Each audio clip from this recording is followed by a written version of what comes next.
Hey guys, welcome back to my channel. Today we are making an eggless quiche.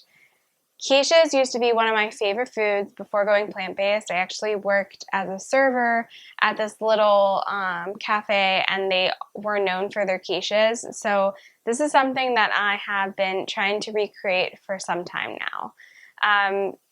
So how do you make an eggless quiche, you may ask? Well, really simply actually. We're going to make this. It's such an easy recipe. You can make it ahead of time. These freeze really well. These are individual little mini quiches. I'm just using a silicone muffin pan. I have mine here. It's very loved. Loved on. We use it all the time. So just get yourself a muffin tin. It makes 12 muffins, and they're individual quiches for you. So this also would work if you just made it in a regular like 8-inch pie pan that's silicone, and then you could pop it out and cut it into triangles. I'm working on a crust recipe to go with the actual like quiche, so stay tuned for that. That'll be out soon.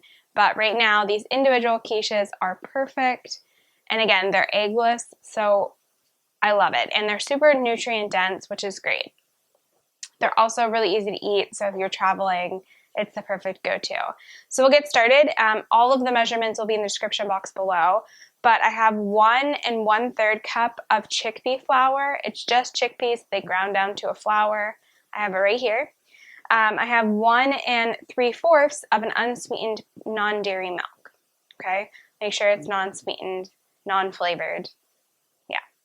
All right, 2 teaspoons of baking powder, 1/3 cup of nutritional yeast, and then your spices, you can do all different things. That's like the bulk of the recipe. You can customize it the way you like. We make a curry version of this. We put some curry in it. Today I'm just doing 1 tablespoon of garlic powder, 1 tablespoon of onion powder, and some fresh cracked black pepper. But you can do all sorts of things. It's really great. This is like very customizable, which I love. You can also add some turmeric in this. Actually, I usually add a dash of turmeric, so I'm going to grab that. Let me do that real quick.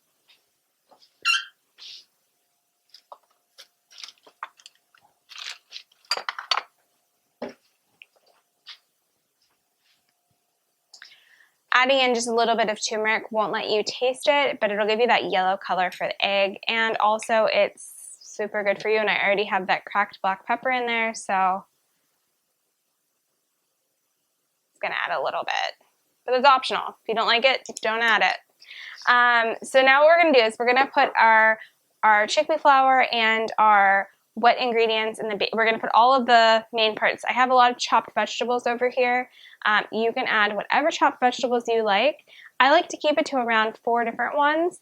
I just find that it makes it a little bit easier to taste, and so I'll show you guys what we do after, but we'll get to it.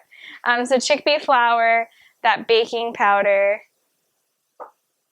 we'll put all of our spices, super easy, and then that unsweetened, unflavored non-dairy milk, and I'm just going to whisk it.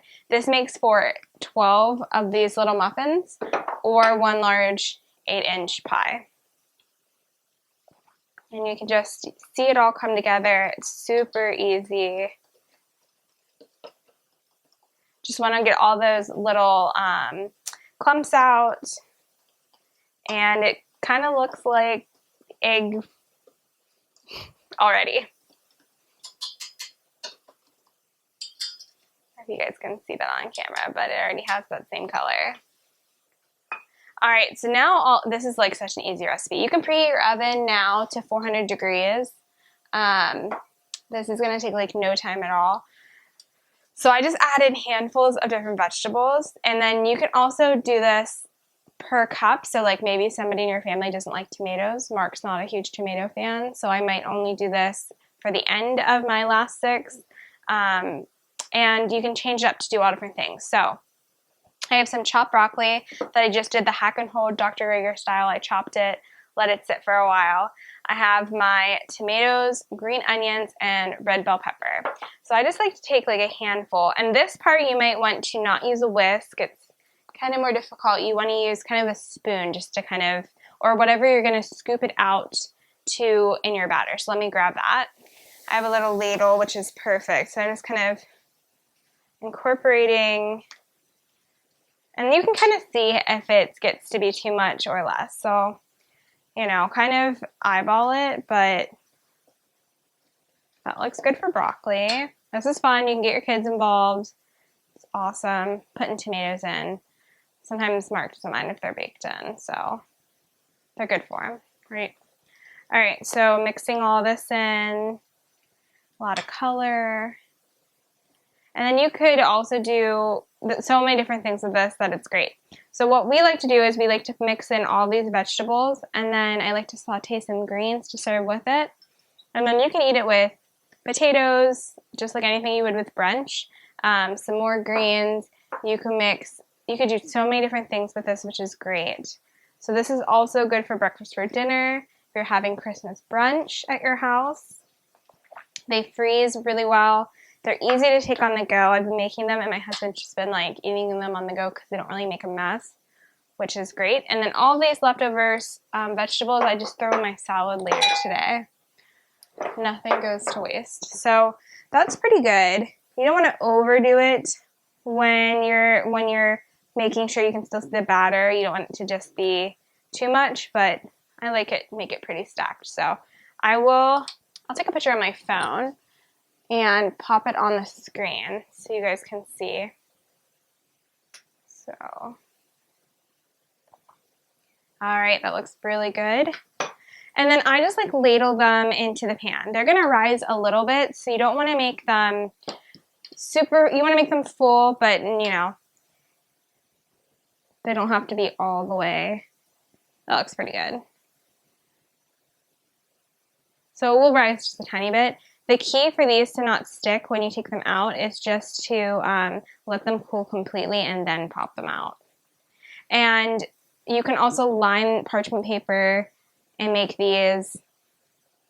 That's totally fine. I just really like these silicone pans. They make them so easy. And we have them like in all different types of shapes. And so you can even do like minier versions of these with the mini pans. But great thing for weekend brunch or for the work week. You can put carrots in this. So that one's a little overly full. I'll just move some down.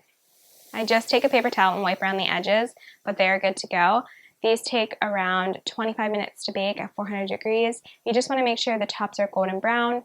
Let it cool completely before you try to remove them, and they're great. And you could also saute mushrooms, you could saute onions. There's like millions of combinations you can do for this. So I love this because it never gets old. It pretty much is the same texture and consistency as an egg, and you'll be really surprised on how much, you know, your guests might be even tricked to think this is egg. So I love it, and no cholesterol, and super good for you. These are so great. These have been our favorite thing all month. We've been making them and have been just devouring them. So I'm hoping that these 12 last a week. They are really, really good just even for a quick snack to grab. They just came out of the oven, and I let them cool, and then I pop them out, and they are perfect. They hold their shape. See if it'll let me focus. Really well. They are so cute. And like I said, you can eat them really quick on the go. You can have them for breakfast, for brunch, so many different things. So I'm just going to show you guys. I wanted to get up close and kind of see if it'll focus.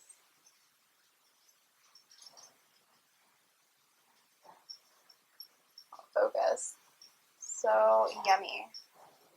And of course my dogs are fighting, so I'm gonna go deal with that, but look how beautiful. Let's see if it'll,